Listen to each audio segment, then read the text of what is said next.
சரி, திரு ராமசுப்ரமணியன், பல்வேறு விஷயங்கள்ல முரணான கருத்து இருக்கு, ஒரு முரண் கருத்துக்கள், விமர்சனம், இந்த மாதிரி விஷயங்கள் எல்லாம் தொடர்ந்து ஆளுநர் முன்வைச்சிட்டு ஒரு சம்பிரதாயத்திற்கான தேநீர் விருந்துக்கு மட்டும் அழைப்பு விடுக்கிறத எப்படி புரிஞ்சுக்கிறது? எல்லோருக்கும் என்னுடைய வணக்கம். இந்த கவர்னருடைய நடவடிக்கைகள் எல்லாம் ரொம்ப விந்தையாக இருக்கின்றன. தமிழ்நாட்டில் நம்முடைய கவர்னர் அவர்களுடைய செயல்பாடுகள், குறிப்பாக இன்னைக்கு ஒரு ஸ்டேட்மெண்ட் இஷ்யூ பண்ணியிருக்காரு. நீங்க குறிப்பிட்டது போல தமிழ்நாட்டில் ஏதோ ஒரு மிகப்பெரிய அளவிற்கு சீர்கேடு இருப்பதாகவும் அதை எப்படி சரி செய்வது என்று தெரியாமல் அவர் ரொம்ப வருத்தப்படுவதாகவும் என்னவோ பேசுகின்றார். அதெல்லாம் ஏற்க தகுந்ததல்ல. சில 1-2 விஷயங்களை மட்டும் சொல்றேன். அவருடைய ரிப்போர்ட் இன்னைக்கு அவர் கொடுத்த அறிக்கை என்பது விஷத்தை கேட்கிற மாதிரியே தான் இருக்கு. ஒரு நல்லுறவு தமிழ்நாட்டில் ஏற்படுத்தின எனக்கு முன்னாடி பேசின வாழ்த்து செய்தி அப்படின்னு குறிப்பிடுறாரு. அதை இல்ல, அதான் அது வாழ்த்தை விட விஷத்தை அவர் கக்குவதாகத்தான் நான் பார்க்கிறேன். எனக்கு முன்னாடி பேசின சீனிவாசன் நல்லுறவு பேண வேண்டும் அப்படிங்கிற மாதிரிலாம் சொல்றாரு. இந்த மாதிரி விஷத்தை நீ கக்கிட்டு அதற்கு பிறகு நல்லுறவு வேண்டும் அப்படின்னு சொன்னா அது எப்படி ஏற்க முடியும்? ஒண்ணு, அவர் சொல்றாரு ஃபாரின் டைரக்ட் இன்வெஸ்ட்மெண்ட்ஸ் எல்லாம் ரொம்ப குறைவாக தமிழ்நாட்டுக்கு வருகின்றது. இந்திய அளவிலேயே மிகப்பெரிய அளவிற்கு 60% மேல குறைஞ்சு போயிருக்கேன். அப்ப இந்திய அரசு அவர் குறை செல்ல வேண்டாமா? இரண்டாவதாக, இந்த மாதிரி ஒரு ரிப்பப்ளிக் டே அதுக்காக ஒரு அறிக்கை கொடுக்குறான்னு சொன்னா ஜனாதிபதி இது மாதிரி இதாக பண்ண முடியுமா? ஜனாதிபதி மத்திய அரசை குறை சொல்லி ரொம்ப இண்டிக் பண்ற மாதிரி ஒரு படு மோசமான ஒரு அறிக்கையை கொடுக்க முடியுமா?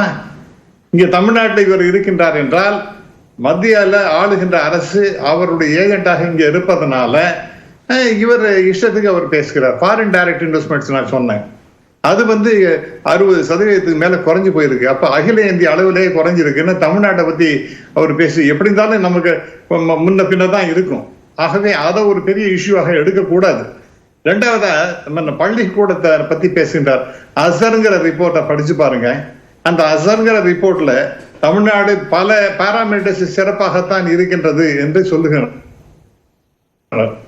இதுல ரொம்ப மோசமாக இருக்கின்றது படிக்கிறதுக்கு, மற்ற கணக்கு போடுறதுக்கு, இதுக்கெல்லாமே ரொம்ப மோசமான நிலைமையில இருக்கிறது யாருன்னு பாத்தீங்கன்னா பீகார், ஜார்க்கண்ட், ராஜஸ்தான், மத்திய பிரதேஷ், உத்தரப்பிரதேஷ், இவங்கெல்லாம் இருக்காங்க. இவங்கெல்லாம் இந்த இடத்தெல்லாம் பாஜக ஆளுகின்றது என்றால் அங்க இருக்கக்கூடிய கவர்னர் அந்த மாநில அரசை திட்டி தீர்ப்பது போல ஒரு ரிப்போர்ட்டை கொடுக்க முடியுமா? அடுத்ததாக இங்க ரொம்ப சட்டம் ஒழுங்கெல்லாம் ரொம்ப மோசமா இருக்கு அப்படிங்கிற மாதிரி எல்லாம் அவர் ரிப்போர்ட் கொடுக்குறாரு. இது ஒரு கவர்னர் செய்யக்கூடிய காரியமா என்ன? இங்க எவ்வளவு கடுமையாக முயற்சிகள் எடுக்கப்படுகின்றன அப்படிங்கிறத தாண்டி இவர் ஒரு ஹெட் ஆஃப் தி ஸ்டேட்டா இருந்து கொண்டு இப்படிப்பட்டதை சொன்னார்னா அவர் தன் மேலேயே ஒரு சேற்றை பூசிக் கொள்வது போலதான் அவர் பேசிக் கொள்ளுகின்றார். இது ஏற்க முடியாது. அடுத்ததாக நீங்க பார்த்தீங்கன்னா போதை, அதாவது இந்த இதெல்லாம் ரொம்ப போதை மருந்தெல்லாம் ரொம்ப அதிகமா போயிடுது அப்படின்னா இதுக்கு காரண அடிப்படை எங்க? எல்லாம் ஆரிஜின் பாத்தீங்கன்னா எல்லாம் வர்றது குஜராத்ல இருந்து வந்துட்டு இருக்கு. அந்த குஜராத்தை பத்தி நாம பேச வேண்டாமா? அப்ப அதை பத்தி அவர் பேசுவாரா? இந்த தமிழ்நாட்டுக்கு ஏதாவது போதை மருந்துகள் வருகின்றன என்றால் அவளுடைய ஆரிஜின் எழுதுனீங்கன்னா குஜராத் தான். இது ரொம்ப துரதிருஷ்டவசமானது. இந்தியாவுக்கே ஒரு மிகப்பெரிய கெடுதலாக அந்த ஸ்டேட் ஆனது இருக்கின்றது அப்படின்னு அவர் சொல்வதற்கு அந்த தைரியம் இருக்கின்றதா? அப்படி இல்லாத எப்படி இவர் பேச முடியும்?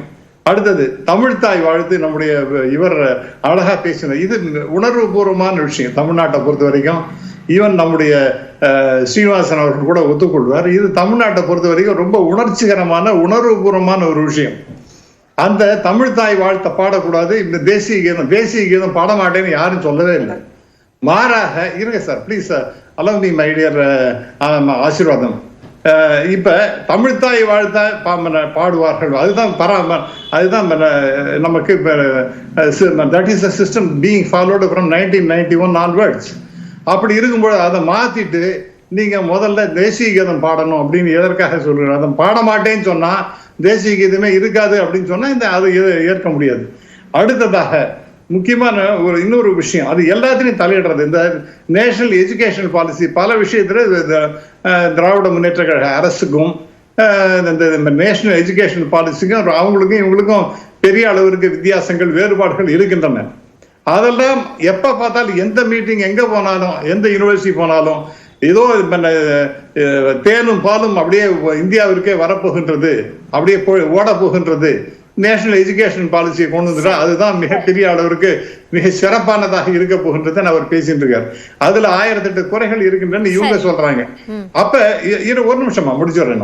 அடுத்ததாக வள்ளலார், வள்ளலாரை பத்தி இவருக்கு ரொம்ப சனாதன தர்மத்தை பத்தியும் வள்ளலார் தான் அதை தூக்கி பிடிச்சார் என்பது பற்றியும் அவர் பேசிக் கொண்டிருக்கின்றார். வள்ளலாரை பத்தி இவருக்கு முழுமையாக தெரியுமா?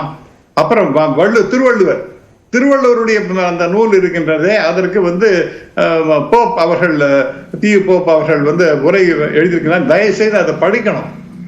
ஐ திங்க் ரொம்ப ஒரு ஃபாரினராக இருந்தாலும் கூட தன்னால முடிஞ்ச அளவிற்கு நன்றாக புரிந்து கொண்டு மிக சிறப்பாகத்தான் எழுதியிருக்கின்றார்.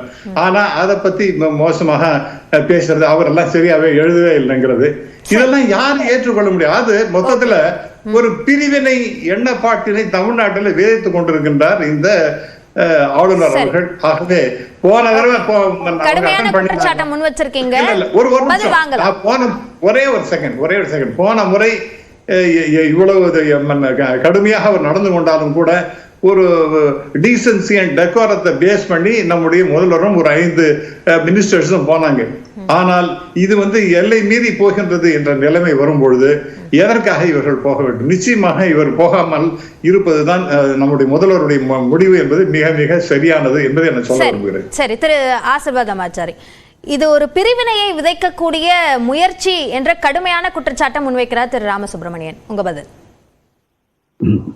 ராமசுப்ரமணியன் சார் சொன்னதுல 2-3 கருத்துகளுக்கு நான் மாறுபடுகிறேன். ஒண்ணு அவர் FTA ஃபாரின் டைரக்ட் இன்வெஸ்டிகேஷன் சொன்னார் இல்லைங்களா, அதுல அவர் என்ன சொன்னார்னா, ஒரு காலத்துல தமிழ்நாடு இந்தியால உள்ள 4வது இடத்துல இருந்தது. ஈவன் ஹரியானா தெலுங்கானா அதுக்கெல்லாம் முன்னாடி மேல இருந்துச்சு. ஆனா துரதிருஷ்டவசமாக இப்போ அது 6வது இடத்துக்கு $2.4 பில்லியன் தான்.